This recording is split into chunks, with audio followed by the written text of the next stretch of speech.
तभी अम्मा खफगी से उसकी तरफ देखते हुए बोली, तो ठीक होगी, मगर मेरा यहाँ पल पल दम घटता है। जदहर देखो बेहयाई के चलते फिरते इश्तिहार देखने को मिलते हैं। मैं अब मजीद यहाँ नहीं रहने की। लेकिन मैं आपके साथ नहीं जाऊंगी अम्मा। इसका दिल एकदम से अथल पथल हो रहा था, मगर इस बार अम्मा ने इसकी एक नहीं सुनी। चुप रह। तो कैसे नहीं जाएगी, अल्लाह खैर रखे। ईद के फौरन बाद फहद तेरे ताया के बेटे की शादी है। उसी लिए मैंने उमर से कि दिया कि सब कुछ जल्द समेट कर पाकिस्तान सेटल होने की तैयारी करे। अपना मुल्क आखिर अपना होता है। मैं यहाँ पराई जमीन में दफन नहीं होना चाहती अम्मा के अपने ही नजरियाते थे, लिहाजा वो आंखों में आंसू ले उनके पास से उठाई। ऊपर अपने कमरे में आकर वो एक मर्तबा फिर फूट फूट कर रो पड़ी थी। मैं तुम्हारा सामना नहीं करना चाहती साद, नहीं मिलना चाहती मैं दोबारा तुमसे। फिर ये लोग क्यों मुझे तोड़ देने बजिद हो गए हैं। बेबसी से तकिए पर मटके बरसाते हुए वो शिद्दत से रो पड़ी थी, मगर दिल का दर्द था कि बजाय कम होने के मजीद बढ़ता ही चला जा रहा था। इस्तिराब के आलम बेखुद होते हुए वो फिर रो दी। कमरे के मलकजे से माहौल में जैसे उदासी सी बिखरने लगी थी। आंसू कितार दर कितार इसकी आंखों से फिसल रहे थे और वो माजी के धुंधलकों में गुम होते हुए जैसे ससक रही थी।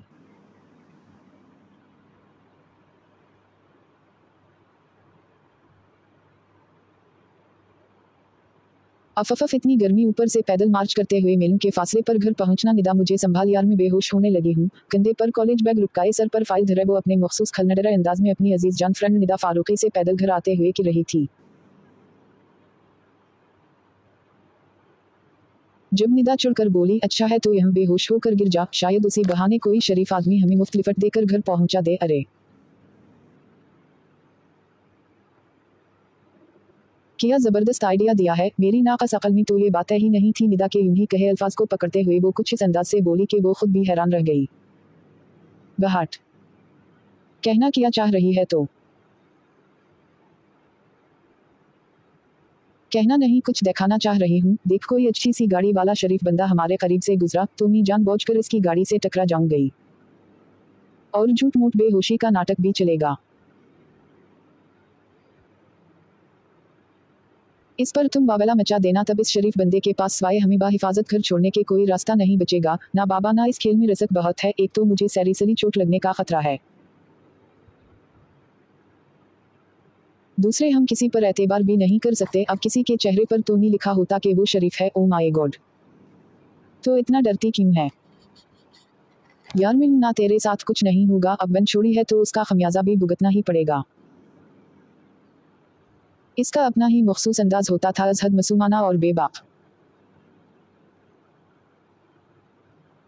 निदा उसने बरअक्स कदरे डरपोक थी, लेकिन उस वक्त शदीद गर्मी में मजीद पैदल चलना खुद इसके बस से बाहर हो रहा था। सौ दिल ही दिल में डरते हुए अल्लाह का नाम लेकर इसका साथ देने पर तैयार हो गई थी। 5-10 मिनट इन्हीं मजीद पैदल चलते हुए गुजर गए थे।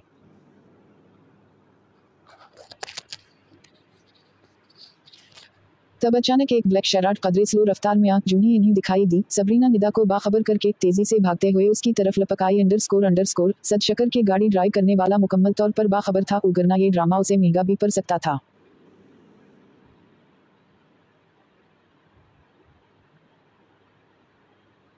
गाड़ी एक झटके से रुकी थी और इसमें से गिरे 3 पीस सूट में मालबूस एक निहायत डिशिंग पर्सनैलिटी वाला शख्स निकलकर तेजी से सबरीना की तरफ बढ़ा था, जिसके माथे पर वाकई चोट लग गई थी। आओ माय गॉड, मेरी दोस्त को जख्मी कर डाला आपने। मैं अभी पुलिस को फोन करके आपको गिरफ्तार करवाती हूँ।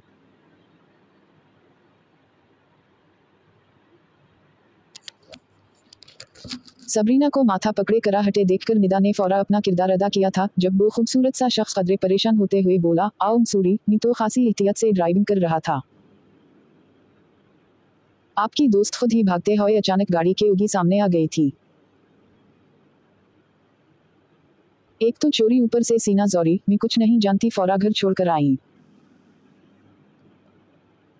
वगरना बड़े अमीर बाप की बेटी है मेरी दोस्त, आपको जान छुड़ानी मुश्किल हो जाएगी। निदा एन सबरीना की हिदायत के मुताबिक बोल रही थी, लिहाजा मजबूरा नौजवान को उनकी बात मानना पड़ी।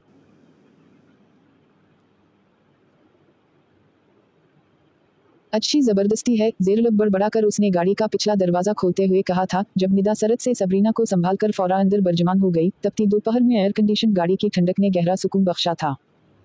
उफ! माथा कितनी बुरी तरह चल गया है, एंटी देखी गई तो कलीजा मुंह को आ जाएगा उनका। गाड़ी स्टार्ट होते ही निदा ने इस अजनबी को सुनाने के लिए फिर अफसोस से कहा था, जबकि वो कदरे चिढ़ते हुए बोला। ऐसी ही लाडली हैं आपकी दोस्त, तो पैदल मार्च क्यों कर रही थी? मजबूरी थी भाई।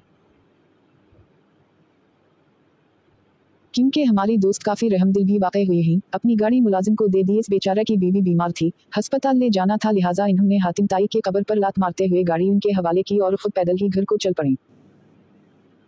ये सबक उसे सबरिना ने नहीं पढ़ाया था, लिहाजा वो इसकी गोद में लेटी अपनी इस खुफिया खूबी पर खुद भी हैरान रह गई थी। वाह, इंसानियत हो तो ऐसी। यकीनन आपकी दोस्त किसी नेक घराने से ताल्लुक रखती होंगी। मुकम्मल तवज्जो ड्राइविंग पर मरकूज किए अब वो उसे सराह रहा था, लिहाजा निदा का जोश मजीद फड़क उठा। अरे ऐसा वैसा नेक घराना, लंगर बट्टे ही नहीं, मेरी दोस्त के पापा खड़े खड़े गरीबों में हजारों बांट देते हैं। वो चौनके सबरीना की दोस्त थी, लिहाजा छोड़ने पर उतर उती तो फिर हदी फलांग जाती थी। जबरदस्त, इतनी मुअज़्ज़ज़ और अमीर लड़की आज मुझसे टकरा गई। मैं तो उसे खुशनसीबी ही समझूंगा। पता नहीं वो वाकई इसकी गुफ्तगू से मुतासिर हो रहा था या इन्हें मक्खन लगाने की कोशिश कर रहा था। बहरहाल घर से कुछ दूर ही निदा ने उसे गाड़ी रोकवा ली थी।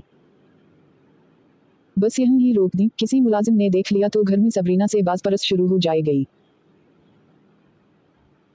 आखिर को नेक और मुअज़्ज़ज़ घराने से ताल्लुक रखती है मेरी दोस्त। सबरीना का दिल चाह रहा था कि आज इतनी कामयाब अदाकारी पर इसका मुंह चूम ले, मगर फिलहाल वो इस पोजीशन में नहीं थी, लिहाजा खामोशी से गाड़ी से उतर आई। अंडरस्कोर अंडरस्कोर अंडरस्कोर अंडरस्कोर सूरी अभी महीन। मेरा ख्याल है जख्म ज्यादा गहरा नहीं है, लेकिन फिर भी आइंदा सड़क क्रॉस करते हुए एहतियात कीजिएगा। लिबास की मानद इसका लहजा भी काफी सुलझा हुआ था, ताहम सबरीना बस एक सरसरी निगाह डालकर उगे बढ़ आई थी।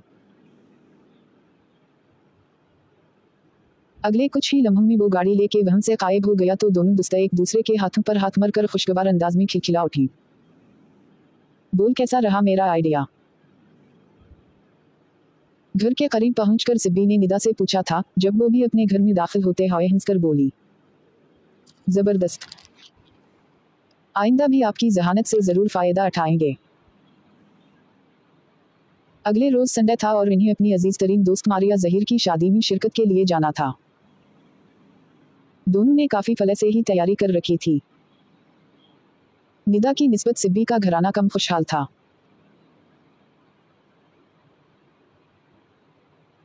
वो कल 5 बहन भाई थे, 2 भाई और 3 बहनें। एक भाई सबसे बड़ा था और एक सबसे छोटा, जबकि 3 बहनों में से एक की शादी हो चुकी थी। उसके वालिद जनाब अनवर सिद्दीकी साहब एक स्कूल में 10,000 माहवार तनख्वाह पाने वाले दरमियाना स्केल के उस्ताद थे। 10,000 में से 4-5 हज़ार तो बिजली, पानी और टेलीफोन के बिल की नजर हो जाते थे। बाकी 5 हज़ार में घर का खर्चा, तालीम के अखराजात और बीमारी वगैरह का बोझ उठाना कतई नाकाबिल बर्दाश्त था।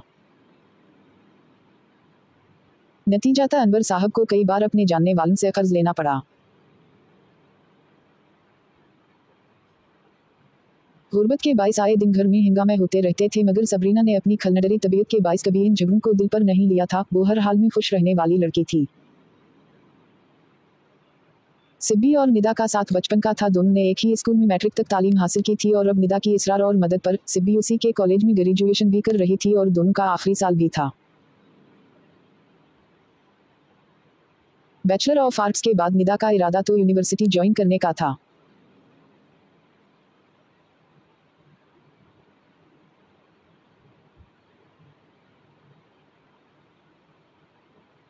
ताहम सिब्बी शदीद ख्वाहिश के बावजूद यूनिवर्सिटी के ख्वाब नहीं देख सकती थी, क्योंकि अपने घरेलू हालात का उसे भी बाखूबी इल्म था और वो ये भी जानती थी कि अम्मू ग्रेजुएशन के बाद उसे पिया घर सधाने का पूरा प्रोग्राम बनाए बैठी हैं।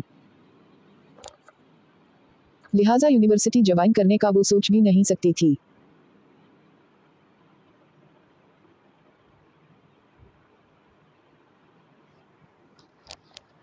कॉलेज में उन दिनों फन फेयर शो की तैयारियां हो रही थी, जिसमें हर साल की तरह इस साल भी सबरीना ने बढ़ चढ़कर हिस्सा लिया था। पढ़ाई के मामले में भी वो काफी तेज थी।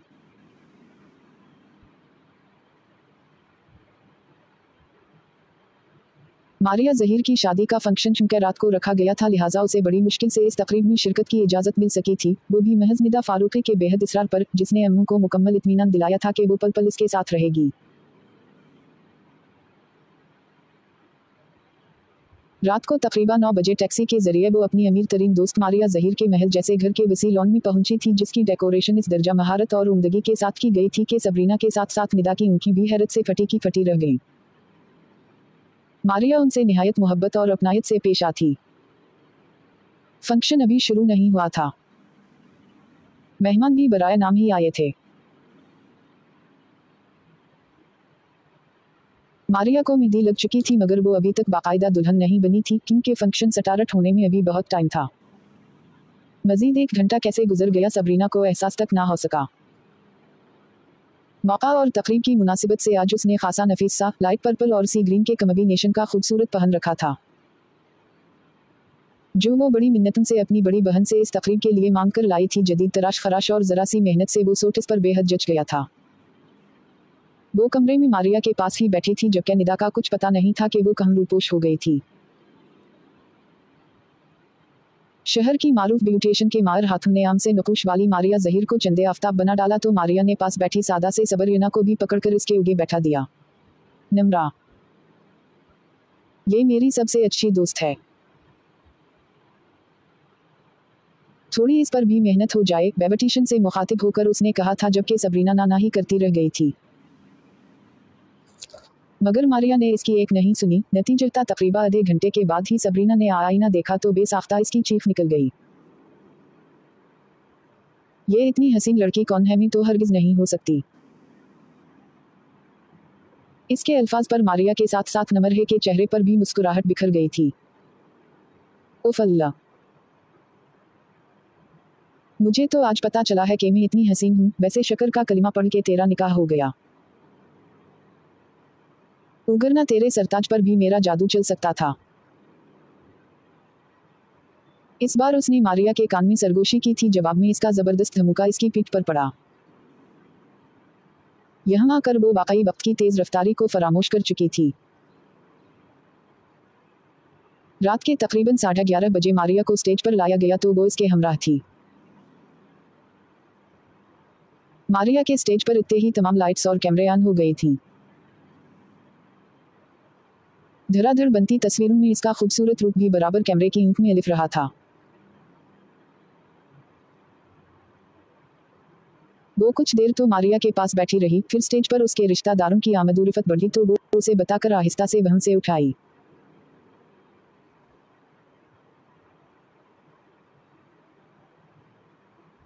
निदा का अब भी कहीं पता नहीं था कि मुहतरमा यहाँ लिख कर किसके साथ मुँह गुफ्तगू हो गई थी, जो उसे अक्सर भला बैठी थी।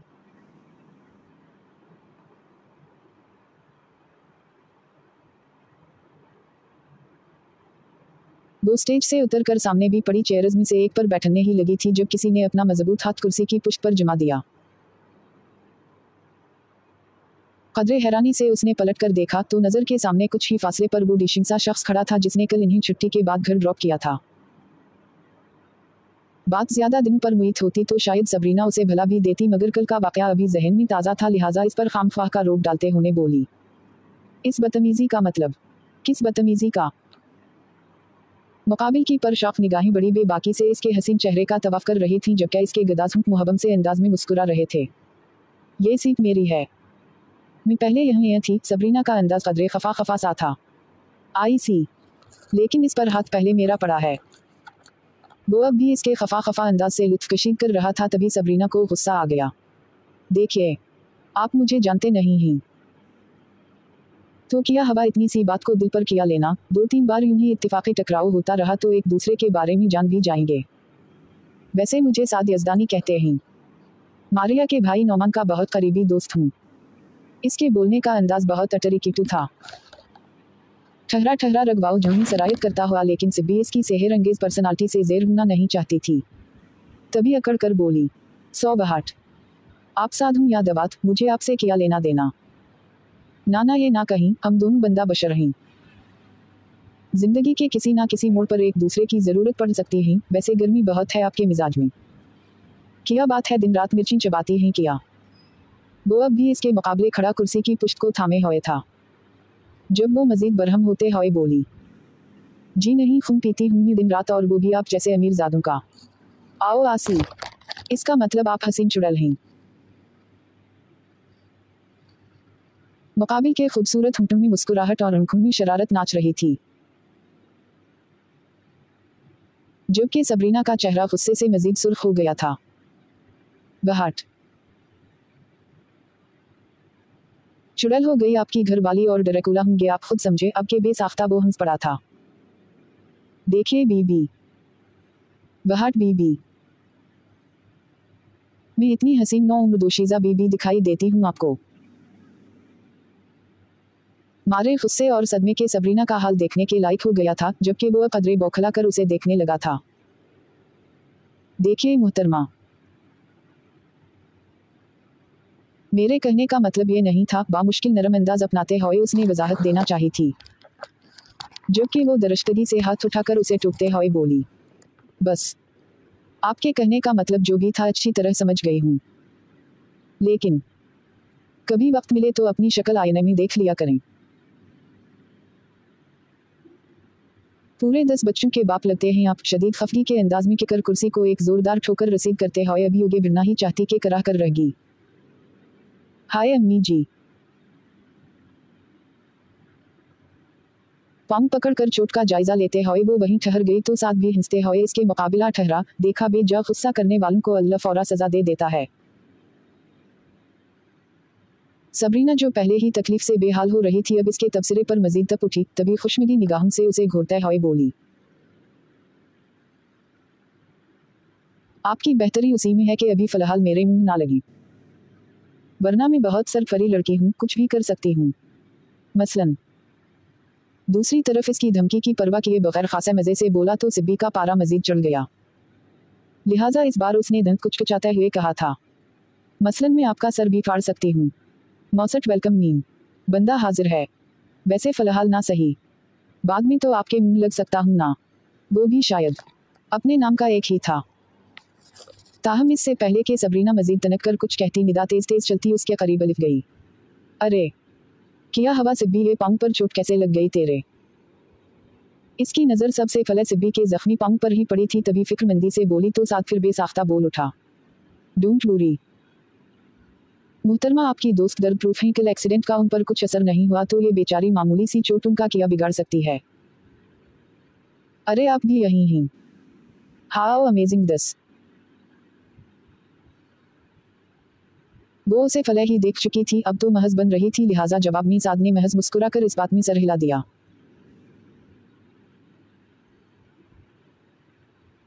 निदा तो उनके साथ थोड़ी मगजमारी कर तब तक मैं अपनी एनर्जी भाल कर के उती हूँ, कड़ी निगाहों से घूरते हुए वो आगे बढ़ी तो साद एक मर्तबा फिर खिलखिला उठा। अगले 10-15 मिनट तक निदा इसका तफसीली इंटरव्यू लेती रही थी। सबरीना की नज़र जब हाथ पर बंदी नफीस सी रस्तवॉच घड़ी पर पड़ी तो इसकी ऊँखी गोया अबल आई। ओ माय गॉड, 12:30 का टाइम हो गया और मैं डफर अभी तक दिन नाती हुई फिर रही हूँ। यकीनन आज तो अम्मा के हाथों दरगत बने ही बने। दिल ही दिल में खुद को सुनाती वो मारिया की मम्मी के पास चली आई, जो किसी अपने जैसी नफीस सी खातून के साथ बातों में मशगूल थी। एंटी टाइम बहुत ज्यादा हो गया है, अम्मी घर पर परेशान हो रही होंगी, लिहाजा मैं अब इजाजत चाहूंगी, लेकिन अभी तो खाना लग रहा है बेटी, खाना खा कर जाना। नहीं आंटी, खाना खाने में देर हो जाएगी, मैं फिर अलिफ जाऊंगी, अभी प्लीज इजाजत दें। मारिया नाराज होगी बेटे, और मुझे भी अच्छा नहीं लगेगा। वो उसे रोकने पर मिस्र थी, जबकि अम्मा के डर से सबरीना का हलक खुश्क हो रहा था। सो वो अल्तजाया लहजे में बोली, सूरी आंटी, अभी मेरे लिए मजीद रोकना मुमकिन नहीं है, मारिया से मैं खुद बात कर लूंगी प्लीज। ओके। घर वापस कैसे जाओगी, गाड़ी है तुम्हारे पास? बादल ना खास्ता इन्हीं सबरीना की जिद मानना ही पड़ी थी, जब वो नफीमी सर हालाते हुए बोली, नहीं निदा ही मेरे साथ, हम टैक्सी में चले जाएंगे। नहीं बेटे, इतनी रात में दो जवान बचीवन को मैं टैक्सी में भेजने का रसक नहीं ले सकती। तुम रुको, मैं नोमी को देखती हूँ, वो घर छोड़ आएगा तुम्हें। कहने के साथ ही वो निगाह दौड़ाती आगे बढ़ गई। तो मजबूरा सिब्बी को निदा की तरफ आना पड़ा, जो अभी तक साद यज़दानी से जड़कर बैठी जाने किन मौज़ूआत पर सैर हासिल गुफ्तगू कर रही थी। चलो निदा, टाइम बहुत ज्यादा हो गया है, मेरा ख्याल है अब हमें घर चलना चाहिए। साद को यकसर नजरअंदाज करके उसने निदा से कहा था, जो इस वक्त कतई खुशगवार मूड में बैठी गुजरते वक्त से यकसर बेखबर थी। अभी खाना लग रहा है सिब्बी, कुछ देर ठहर कर चलते हैं। नहीं, मेरा सर बहुत दर्द कर रहा है, मैं मजीद 1 मिनट यहाँ नहीं रुक सकती। मैंने आंटी से कि दिया है, वो हमें घर ड्रॉप करवा दी गई। ओके, तो फिर तुम जाओ, मैंने पापा से बात कर ली है, 1 घंटे बाद वो भाई को बुझ देंगे।